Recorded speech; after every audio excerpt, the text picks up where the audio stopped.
भारत माता की जय, भारत माता की जय। अभी तो ये अंगड़ाई नमस्कार है। दोस्तों, मैं आपका फिर से एक बार स्वागत करता हूं देश के रक्षक चैनल पर। और आज मैं आपको बता दूं कि ये जो आपको भारत माता की जयकारे के नारे सुनाई दे रहे हैं, ये किसी आम नागरिक के द्वारा आक्रोश प्रदर्शित नहीं किया जा रहा है। जी हाँ दोस्तों, आपको जानकर अचंभा होगा और बड़ी हैरानी की बात है कि भारत जैसे देश में, जहाँ वीरों की सदा से पूजा होती आई, जहाँ सेना को सर्वोत्तम स्थान दिया गया, उस देश में सैनिकों को इस तरीके के अपनी ही सरकार के खिलाफ और अपनी ही सरकार के खिलाफ लोगों में जागृति लाने के लिए ये सब करना पड़ रहा है।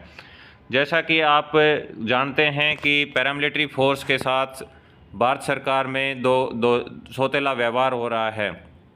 भारत जैसे देश में जहां सबको समानता का अधिकार की बात की जाती है, वहां एक सैनिक और दूसरे सैनिक में इतना भेदभाव कर दिया गया है कि आज 60 साल के सेवा देने के बाद, जब रिटायर होने के बाद, जब घुटनों में ताकत नहीं बचती, हाथ पांव हड्डियाँ सब कमज़ोर पड़ जाते हैं, उस कंडीशन में भी इनको सड़क पर उतर के अपने अधिकारों के लिए लड़ना पड़ रहा है, अपने अधिकारों के लिए आंदोलन करना पड़ रहा है। बड़े शर्म की बात है। जैसा कि आप जानते हो कि हमारे शास्त्रों में भी लिखा हुआ है कि जहाँ सैनिक की सम्मान नहीं होता है, वो देश गुलामी की तरफ बढ़ता चला जाता है। जी हाँ दोस्तों, हमारे शास्त्रों में लिखा हुआ है कि जब हम सेना का सम्मान नहीं करेंगे तो हमारा देश की वो सबसे बुरी कंडीशन, आप समझ लो कि हम सबसे बुरे दौर से गुजर रहे हैं। भारत सरकार एक तरफ पुलवामा के बाद मोदी जी एक कविता पढ़ के कि देश नहीं बिकने दूंगा, देश नहीं झुकने दूंगा के नारे लगाकर वोट लेने की तैयारी करते हैं, और दूसरी तरफ इन सैनिकों की आवाज़ सुनने वाला कोई नहीं है। बड़े हैरानी की बात है कि जब कोर्ट ने इनकी आवाज़ सुन ली, उसको फैसले को लागू करने में भी सरकार को आज 3 महीने से ज़्यादा का समय हो गया, सोचना पड़ रहा है और चुप्पी धारण किए हुए है। तो ये बहुत ही दयनीय स्थिति इसको आप बोल सकते हो।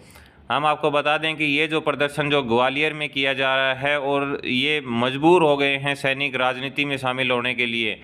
जैसा कि भारत में ऐसी कोई परंपरा नहीं रही है, ना ही भारत के सैनिकों का ऐसा कोई पॉलिटिकल कनेक्शन होता है। वो आम जनता से चुनकर सेना में जाते हैं और रिटायर होने के बाद आम नागरिक का जीवन जीते हैं।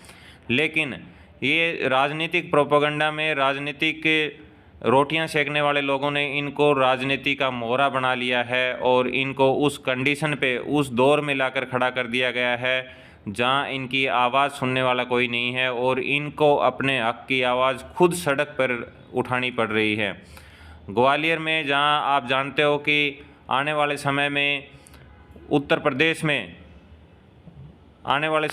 उत्तर प्रदेश और मध्य प्रदेश में भी चुनाव नज़दीक हैं, तो मध्य प्रदेश में चुनाव नज़दीक होने के कारण वहाँ पर ग्वालियर शहर में ये प्रदर्शन किया जा रहा है। और ग्वालियर में ये प्रदर्शन इसलिए किया जा रहा है कि पुरानी पेंशन की मांग को लेकर वहाँ जो वर्तमान बीजेपी सरकार है उसके खिलाफ, कि जब राज्य सरकारों ने, अब मैं आपको बता दूं कि सोचिए उस सैनिक के ऊपर क्या गुजरती होगी, पैरामिलिट्री जवान के ऊपर, जो राजस्थान से बिलोंग करता है, जो हिमाचल से बिलोंग करता है, जो पंजाब से बिलोंग करता है, जो छत्तीसगढ़ से बिलोंग करता है, जो वेस्ट बंगाल से बिलोंग करता है, कि उनके राज्य सरकार के कर्मचारी जो हैं वो पुरानी पेंशन प्राप्त कर रहे हैं। और वो सेना की सर्विस देने के बाद, पैरामिलिट्री में नौकरी करने के बाद, वो एक पूरा अपना बलिदान देने के बाद, आर्म्ड फोर्सेज में ड्यूटी करने के बाद उसको वो सुविधाएं नहीं मिल रही जो कि राज्य सरकार के कर्मचारी ले रहे हैं।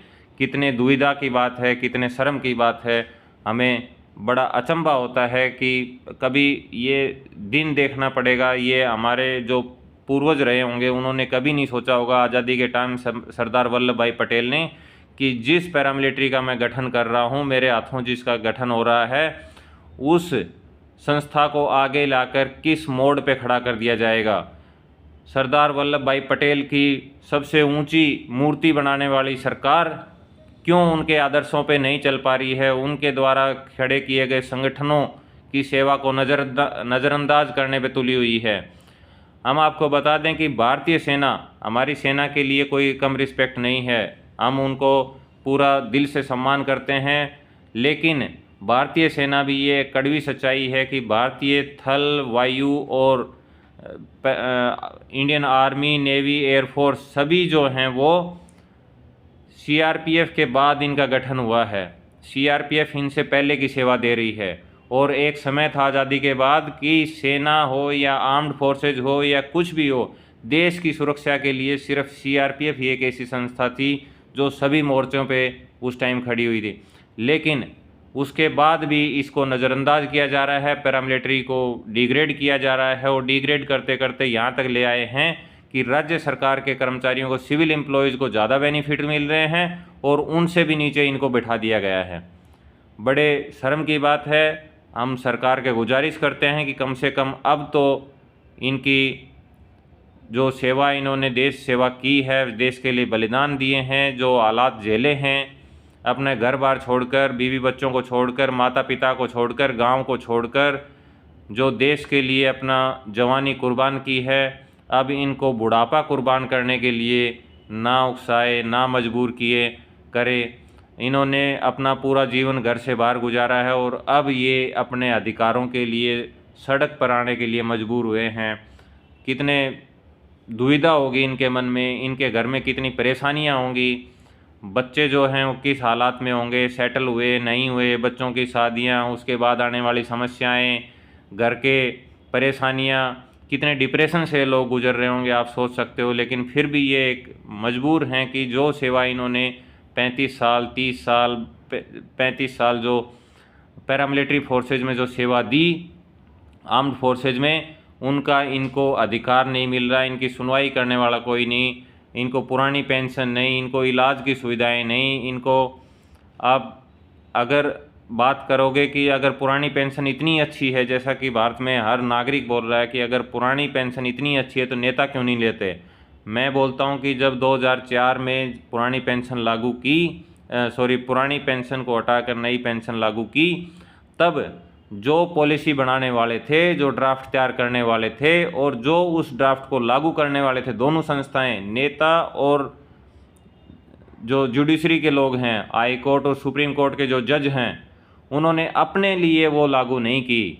जी हाँ, हम नेताओं के बारे में बात करते हैं लेकिन जजों के बारे में बात नहीं करते। जजों ने भी, जज जो हैं हाई कोर्ट और सुप्रीम कोर्ट के जजों पे नई पेंशन योजना लागू नहीं होती, वो पुरानी पेंशन योजना में ही कवर होते हैं।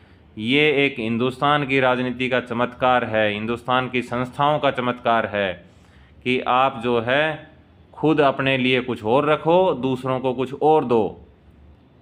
राजनेता कहते हैं कि राजनीति में राजनेताओं के लिए पुरानी पेंशन जरूरी है। क्यों जरूरी है?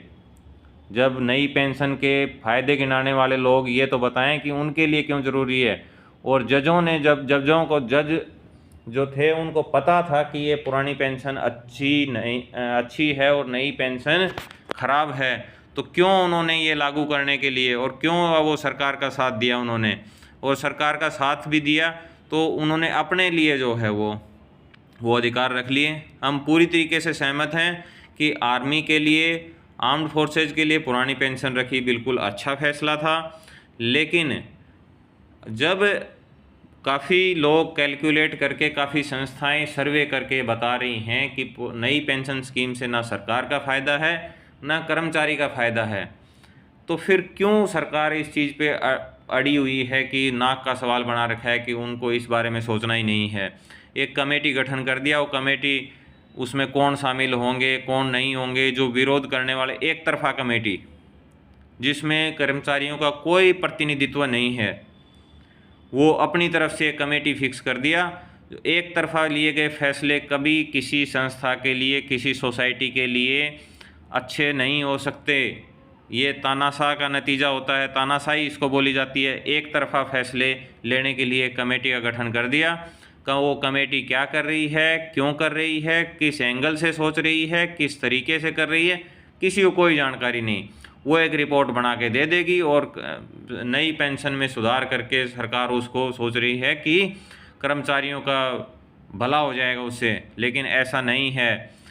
कर्मचारियों ने भी अब ठान लिया है कि किसी भी तरीके से वो पीछे हटने वाले नहीं हैं। अगर बात करें पैरामिलिट्री फोर्सेज का, तो कोर्ट का आदेश आने के बाद ये क्लियर हो चुका है कि आप नई पेंशन में सुधार कीजिए मत कीजिए, आपको जो करना है कीजिए, लेकिन नई पेंशन योजना paramilitary force, armed forces, CRPF, BSF, ITBP, SSB, CISF, Assam rifle, इनके ऊपर लागू नहीं होती है।